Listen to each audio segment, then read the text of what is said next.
Bismillahirrahmanirrahim. Assalamu alaikum dear students. How are you? I hope all of you will be fine. Dear student, today we are going to learn the translation of paragraph number 3 to 5 of unit number 6, the Qaid Vision and Pakistan. In our last lecture we have discussed the translation of paragraph number 1 and 2, and today we are going to discuss paragraph number 3 to 5 and its glossary. In paragraph number 3, the writer says, the ideology of Pakistan was based on the fundamental principle that the Muslims are an independent nation. The ideology कहते हैं नज़रिया of Pakistan का was based मबनी था on the fundamental principle बुनियादी असूलों पर that the Muslims are an independent nation के मुसलमान जो हैं वो एक आज़ाद कौम है. ठीक है, वो कहता है कि पाकिस्तान का जो नज़रिया था, नज़रिया पाकिस्तान जो है वो इस असूल बुनियादी असूल पर मबनी था कि मुसलमान जो हैं वो एक आज़ाद कौम है. Any attempt to merge their national and political identity will be strongly resisted.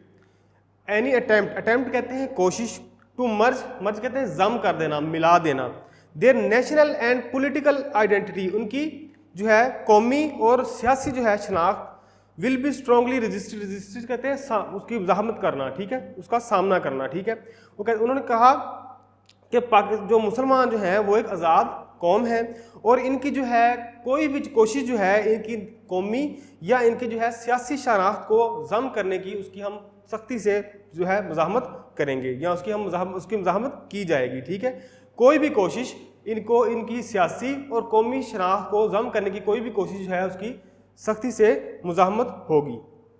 आगे पैराग्राफ नंबर 4 है, Quaid-e-Azam was a man of strong faith and belief. Quaid-e-Azam Mohammad Ali जनाब was a man of strong faith and belief. Strong faith पुख्ता ईमान और belief जो है इत्काद के. ठीक है, वो कहता है कायद-ए-आज़म पुख्ता ईमान और इत्काद वाले आदमी थे.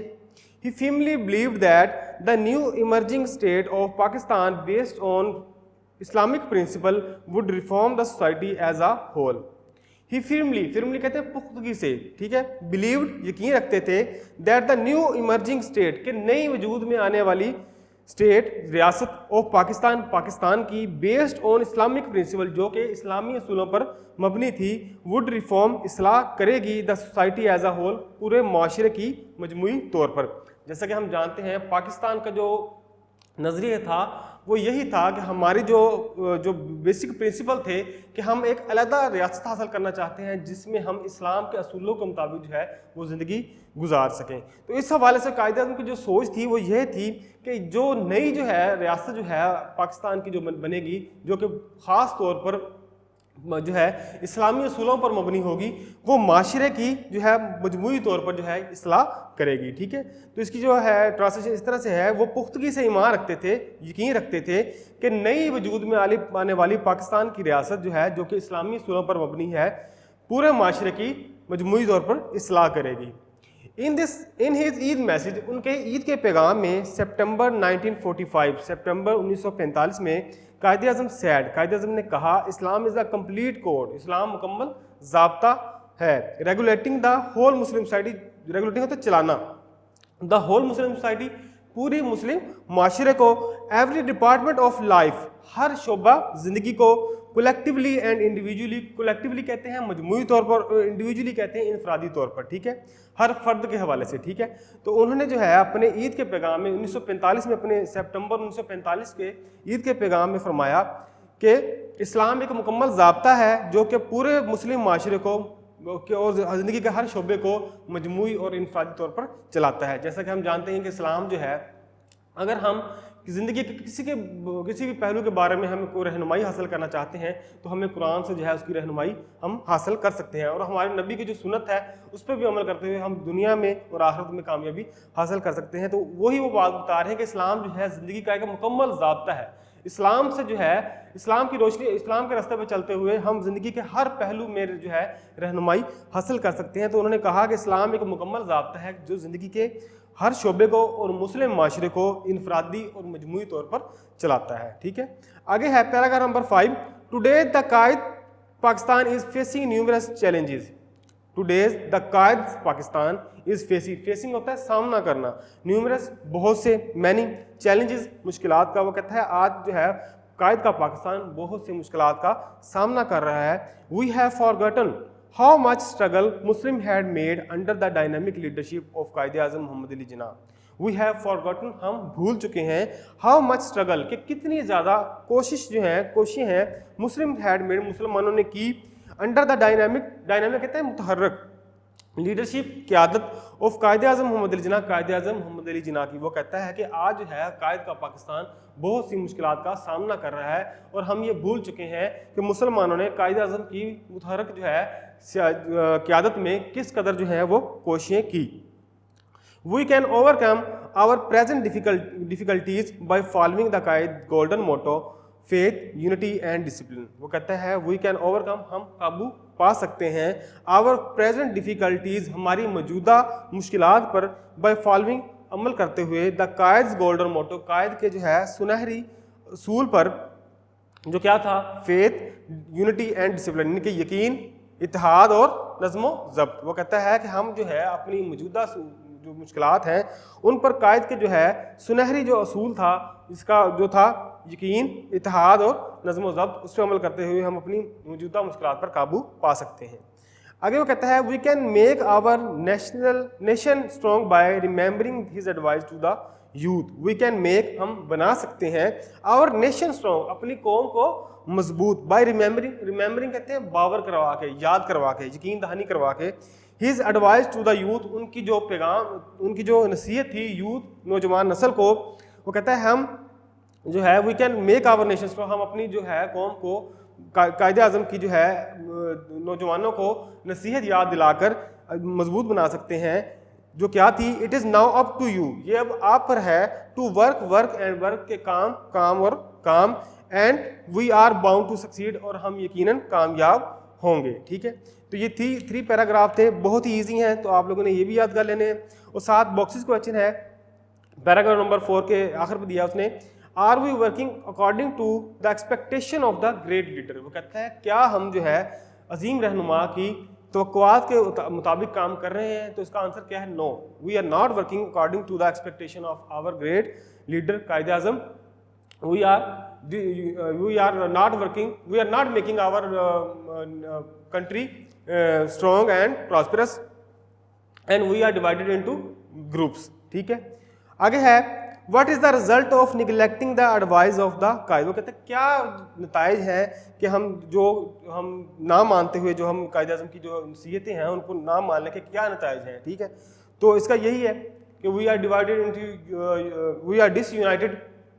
ठीक है, we are not making our nation strong. ठीक है, उसके अलावा जो है we are divided into groups and sects. ठीक है, यानी कि हम ग्रोहों और फिरकों में बढ़ चुके हैं कायद आज़म की जो है, क्योंकि कायद आज़म ने कहा था ईमान, इत्तेहाद और तंजीम। अब देखिए हमारे माशरे में ना तो हम नज़्म व ज़ब्त का मुजाहरा करते हैं, ठीक है, यूनिटी भी हम में नहीं है, बहुत सारे जो है फिरके हम फिरकों में तकसीम हो गए हैं। ठीक है, और जिस तरह यकीन जो है वो भी यकीन की जो है कैफी जो है वो ख़त्म होती जा रही है। ठीक है, तो ये है।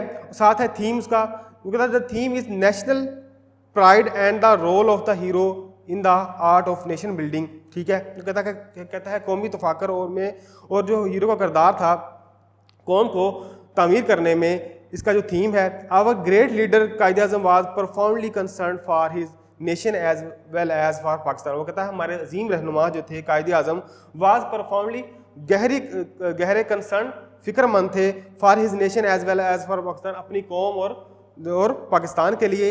His goal was not only the achievement of Pakistan but to stabilise the nation and the state simultaneously. ठीक है, वो कहता है कि उनका जो मकसद था वो पाकिस्तान को सिर्फ हासिल करना नहीं था, बल्कि कौम को और जो मुल्क है उसको यकसा तौर पर मजबूत बनाना था। For the accomplishment of this mission he undertook country war towards at the cost of his health. वो कहता है इस मकसद को हासिल करने के लिए उन्होंने अपनी जान को दाव पे लगाते हुए पूरे मुल्क के जो है वो दौरे किए। जैसे कि हम जानते हैं कि कायद आज़म जो मोहम्मद अली जिन्ना थे वो टीबी के मर्ज में मुब्तला थे। ठीक है, लेकिन इस अपने मर्ज के मुब्तला होने के बावजूद उन्होंने पूरे मुल्क के दौरे किए और लोगों में जो है शऊर बेदार करने की और लोगों को इकट्ठा करने की, उनको मुत्तहिद करने की जो है उनके लिए कोशिशें की। ठीक है, he strive for the unity of the masses and the welfare of Pakistan and its people. वो उन्होंने कोशिश की for the unity of masses, अवाम की इत्तेहाद की, and welfare of Pakistan and people, और पाकिस्तान की और लोगों के भलाई की। ठीक है, उनकी फलाह की। ठीक है, आगे वो कहता है ग्लॉसरी जो है इसकी, ग्लॉसरी में फर्स्ट जो वर्ड है वो है एप्टीट्यूड। एप्टीट्यूड होती है सलाहियत। ठीक है, यानी कि नेचुरल एबिलिटी। ठीक है, मिलांस को कहा जाता है। इस तरह फंडामेंटल है, फंडामेंटल होता है बुनियादी, या इसको हम कहते हैं बहुत अहम। ठीक है, वेरी इंपॉर्टेंट। इस तरह इनॉर्मिटी है, इनॉर्मिटी सख्ती। ठीक है, चैलेंजिंग इसका एप्टीट्यूड, इसका जो है सिनोनिम है। उसके बाद है ओवरवेल्म्ड। ओवरवेल्म्ड का मैंने आपको मीनिंग बताया था कि मगलूब हो जाना, बेबस हो जाना। ठीक है, तो इफेक्टेड डीपली, यानी कि किसी चीज़ का बहुत गहरे असर से जो है वो उसके साथ मुतासर होना। ठीक है, आगे है पिवट। पिवट आता है बुनियादी, मरकजी नुक्ता। ठीक है, सेंट्रल पॉइंट। आगे है न्यूमरस। न्यूमरस बहुत सारे, मैनी। स्टर्लिंग कहते हैं खालस। ठीक है, ऑफ द हाईएस्ट क्वालिटी, ये इसका सिनोनिम है। ठीक है, तो आपने जो है ये 3 पैराग्राफ है और साथ जो है ये ग्लॉसरी जो है ये आपने इसकी याद कर लेनी है। ठीक है, उसके साथ हम आज पढ़ेंगे लेटर।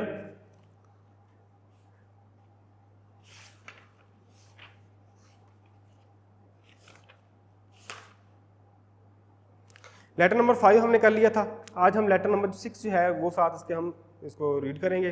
ठीक है, तो वो कहता है write a letter to your brother about the importance of the study of the science subject. आपने अपने भाई को जो खत लिखना है, अहमियत बतानी है उसको साइंस सब्जेक्ट की अहमियत के बारे में। ठीक है, यानी कि अब वो 8th क्लास में था, अब वो प्रमोट हो गया 9th क्लास में, तो आपने जो है उसको अहमियत बतानी है साइंस सब्जेक्ट की, ताकि वो जो साइंस सब्जेक्ट है उनको चूज़ करे और उनको जो है उनके साथ जो है वो पढ़े। ठीक है, तो यहाँ पर वो लिखता है dear Asif, I hope this letter find you in the best of health and spirit. वो कहता है मैं उम्मीद करता हूँ कि ये जो खत है आपको बेहतर सेहत और जज्बे में मिलेगा।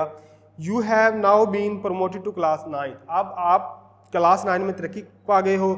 It is time for you to decide whether you would like to study humanities or science subject. वो कहता है it is time for you, ये अब आप पर है, आपके लिए वक्त है टू डिसाइड, ये फैसला करने के लिए, वेदर चाहे you would like to study humanities or science. Humanities कहते हैं आर्ट्स वाले जो मज़ामीन होते हैं। ठीक है, अब वो कहता है ये वक्त है आपके लिए कि आप फैसला करें कि आप जो है साइंस के मज़ामीन पढ़ेंगे या आर्ट्स के मज़ामीन पढ़ेंगे। आगे वो कहता है the world has progress very much in the field of science. वो कहता है दुनिया ने जो है बहुत ज़्यादा तरक्की कर ली है साइंस के शोबा में। ठीक है, if we want to keep pace with it, अगर हम इसके साथ चलना चाहते हैं, अगर हम इसके साथ तसलसल रखना चाहते हैं, we must keep our knowledge of science up to date. हमें जो है अपना साइंस का जो नॉलेज है वो अप टू डेट, यानी कि उसको जो है रोज़ बरोज़ नया रखना होगा। Everyone should know the basic of science, so I would advise you to study science at least up to matriculation level. ठीक है, वो कहता है एवरी वन शुड नो, हर किसी को जो है साइंस की जो है बुनियाद के बारे में पता होना चाहिए। इसके लिए मैं आपको जो है नसीहत करना चाहूँगा कि आप जो है साइंस सब्जेक्ट जो है वो उनके साथ पढ़ें, कम से कम जो है मैट्रिक के लेवल तक। ठीक है, कन्वे माई सलाम टू योर फ्रेंड, अपने दोस्तों को मेरी तरफ से सलाम पेश करें। यूर अफेक्शनेटली, या योर ब्रदर भी लिख सकते हैं। ठीक है, आगे आपने XYZ लिख देना है। ठीक है, तो आज जो है हमने लेटर नंबर 6 किया और साथ जो है हमने यूनिट नंबर 6 के पैराग्राफ नंबर 3 से 5 की जो है ट्रांसलेशन पढ़ी है और साथ इसकी ग्लॉसरी की है। ठीक है, तो ये आपने याद कर लेना है। आज के लिए इतना ही, नेक्स्ट तक अल्लाह हाफिज़।